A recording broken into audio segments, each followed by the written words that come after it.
За Монгол улс болон Евразийн эдийн засгийн холбоо түүний гишүүн орнууд хоорондын худалдааны хэлэлцээрийг сойрхон батлах тухай төслийг манай улсад ашигтай болохоор 100% дэмжиж байгаамаа.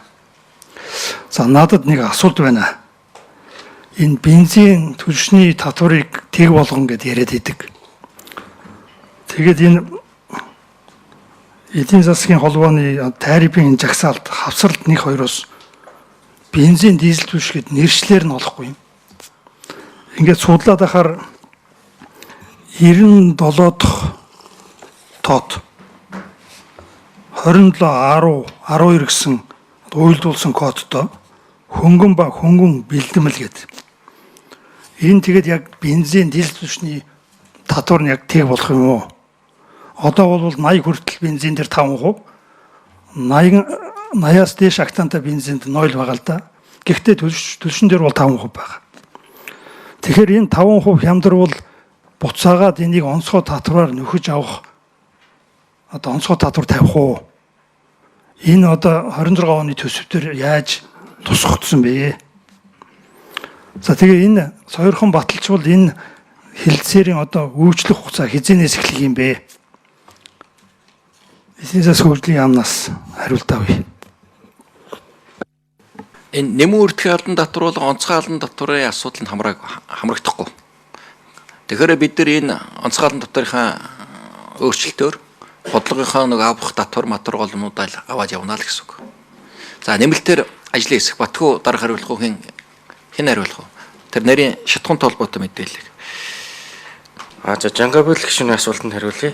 Таны тодруулж асуусан 2 нэр төрлийн бараа жагсаалтанд байгаа.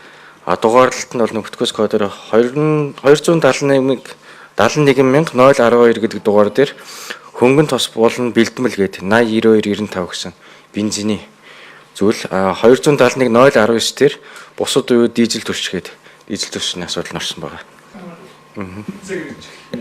За энэ хэлэлцээр маань одоо Монгол улсын хувьд одоо намрын чуулганаар сойрхон батлагтаад дотоодын процесс нь дуусна. Нөгөө 5 улсын хувьд бол өөр дотоодын процедурын дагуу сойрхон батлуулах, зөвшөөрөл авах процесс нь зэрэг эхэлсэн байгаа. Яг биднээс одоо ажлын шугамар авсан мэдээллээр энэ эх оны эхний хагас гэхэд бүх улсууд дотоод процессыг дуусгачнаа гэж үзэж байгаа. Хэлэлцээр дээр заасан заалтаар бол бүх улсын дотоодын процесс дууссаны дараа харилцан. За одоо жишээлгээд дизель түлшин дээр галийн татвар 5% байгаа. 5% болвол энэ хэлэлцээр хүчинтэй болсноос хойш 0 болох юм байна. Тэгэхээр дизель түлш бол нэг 150 төгрөгөөр хямдрах юм байна. Энэ 150 төгрөгийг онцгой татвараар орлуулах байдлаар авах уу? Энэ одоо яах юм бэ? Энэ дээр хариулт авъя. За энэ дрим микрофон. Өөрөөр хэлбэл 150 төгрөгөөр хямдхан бид борлуулах уу? Манай импортлогч компаниуд аль эсвэл онцгой татвар тавих байдлаар одоо татвар нь хэвээр үлдэх үү гэсэн асуултанд хариулт авъя. За Батхүү дарга энэ дрим микрофон. Тэгээ энэ онцгой албан татвар бол яг өөрөө бол энэ хэлэлцээрийн хамар хүрээнд багтахгүй байгаа. Засгийн газраас өөрсдөө бодлогоо гаргаад тухайн төсөв санхүүгийн төсвийн орлого бүрдүүлэлтийн хэрэгцээ шаардлага юу байна?